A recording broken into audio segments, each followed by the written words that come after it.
worry if you can't hear what I'm saying. I couldn't even hear myself. This is the loudest sound you could possibly conceive.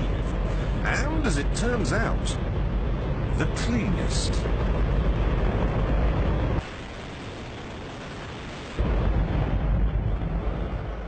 Now, the most amazing thing is that that cloud up there, which was generated by the engine, is just a mixture of hydrogen and oxygen. It's water vapor.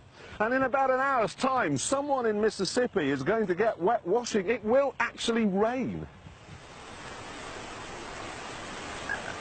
I told you. It's raining. That's unbelievable. Oh. NASA's playing God. It's making its own weather.